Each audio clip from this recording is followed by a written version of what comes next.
Thank you very much. Thank you very much.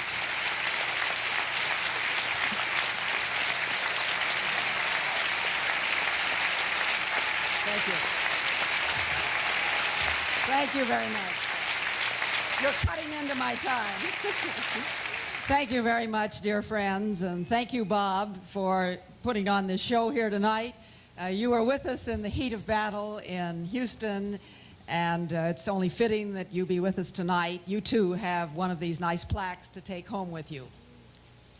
ABC Nightline called me this afternoon and told me they would not be covering ERA on this day. They didn't think it was newsworthy enough to cover. But 2 years ago, this month, in Springfield, Illinois, ABC Nightline was there. They were there with all the other networks to cover what they thought would be the big story, the day that Illinois would ratify ERA. And they had everything going for them that day. That was the day that President Jimmy Carter called one of our legislators in Chicago and offered him a federal housing project in his district if he would switch his vote from no to yes. And he did. And that was the day when another legislator stood up on the floor of the House and said, "I've been voting no for years. And if I vote yes, my wife will divorce me and my children will leave me. But because the governor asked me, I will vote yes." And that was the day they had everything going for them. And they took the vote, and they failed. And the networks had their cameras in the balcony of the House. And they put Eleanor Smeal in front of the camera and said, "Mrs. Smeal, you said you had the votes. Why didn't it pass?" And she said, and I quote, "There was something very powerful against us, and I certainly don't mean people."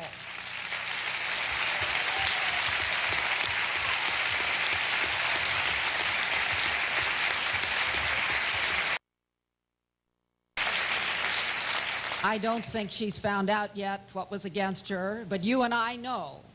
And last week, a reporter for a Chicago paper called me, and he said, "Well, I know, Mrs. Schlafly, you think that God is on your side of this battle, but it does seem that some very strange things have happened to save you again and again, things over which you had no control. The day that the 5 blacks voted for us just because they were having an intra-party fight. The day that the senator decided he was going to vote for us for the first time just because he didn't like the hunger strike. And the day the woman offered a cash bribe in writing. We didn't have anything to do with those things, but they did help us. I think the ERAers were the victim of their own ideology. They believe they're not persons. They believe they're second-class citizens. They believe that women can't do anything in our society because they're oppressed. And so they went to men like President Carter, and they went to governors, and they went to movie stars, and they went to powerful people in the media to do for them what they could not do for themselves. But we, of course, knew we were persons, and we know we're first-class citizens, and we know we have all constitutional rights. So we went right out and did it, because we knew women can do anything they want to do.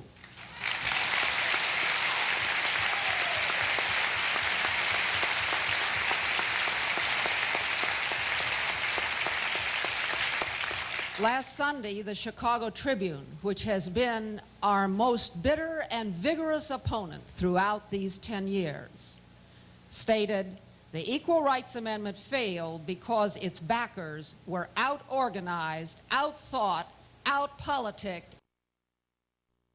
And yes, we do accept that.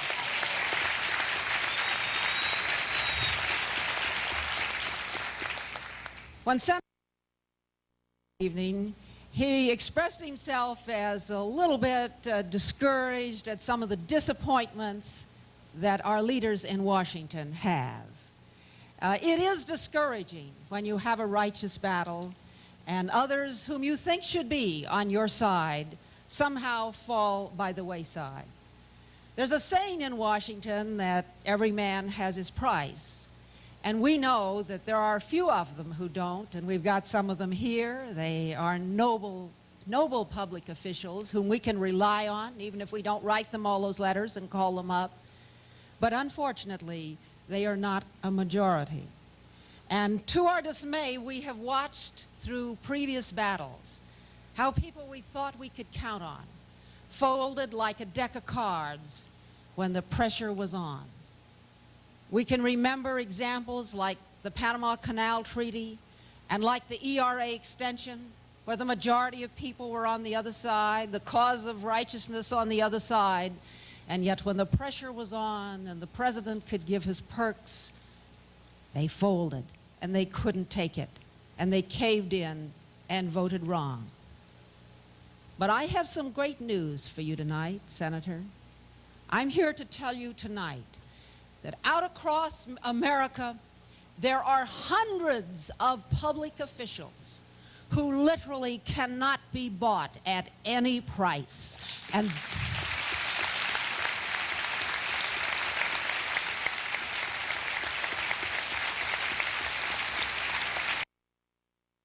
most encouraging ERA battle. One of those states that ratified early, you cannot possibly know what it was like in those states that fought it out to the bitter end. If you come from Georgia or Virginia or one of the rescinding states, you might have a little taste of it. But in the last analysis, it came down to Oklahoma, Florida, and Illinois. And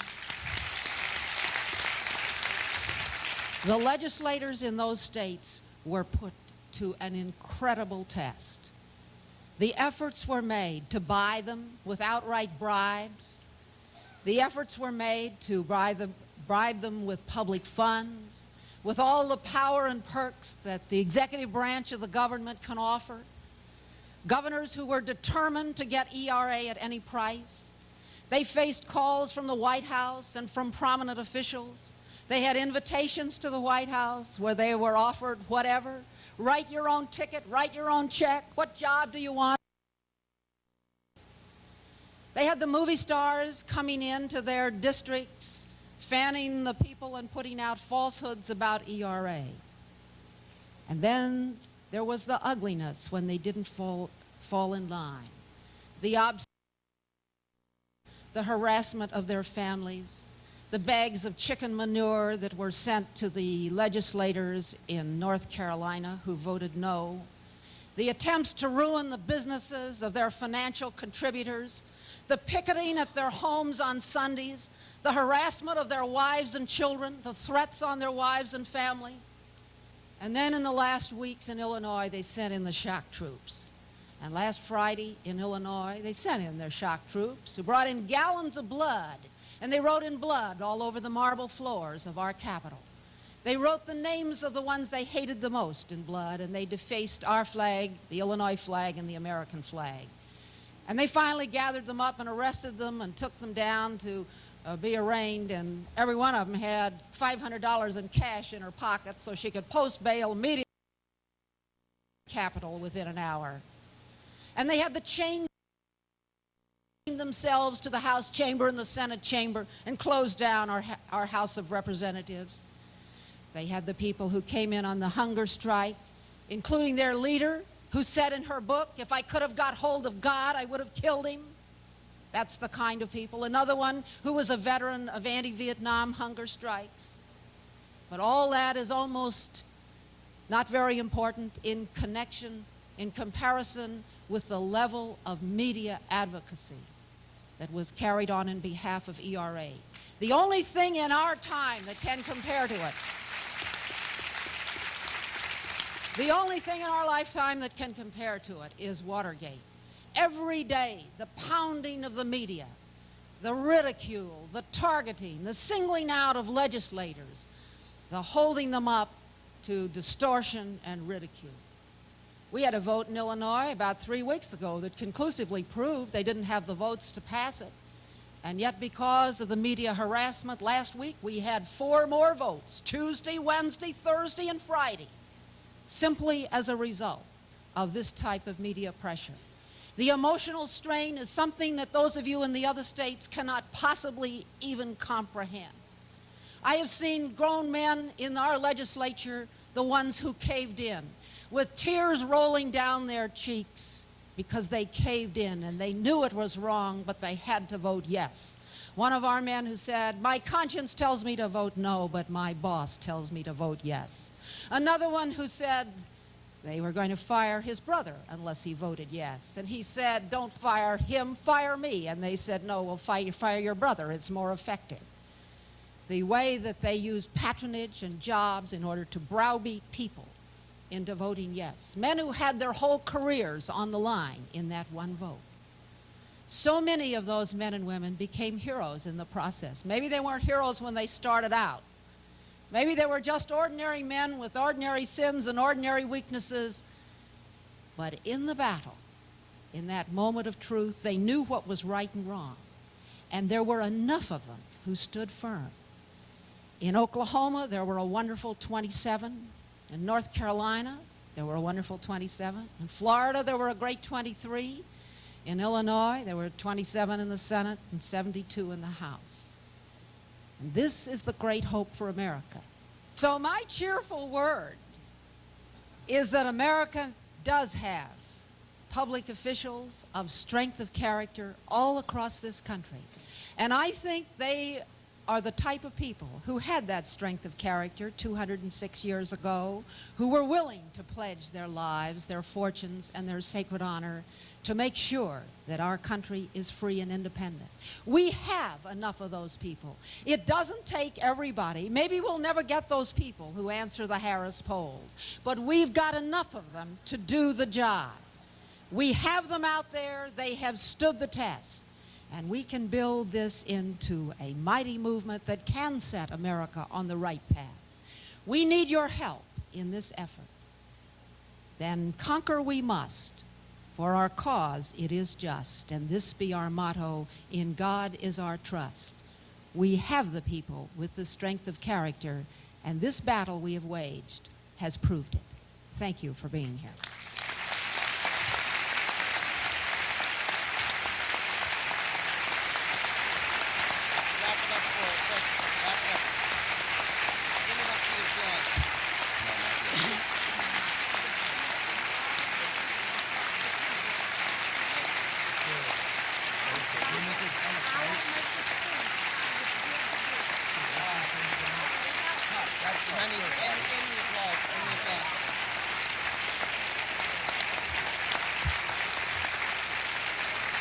Thank you.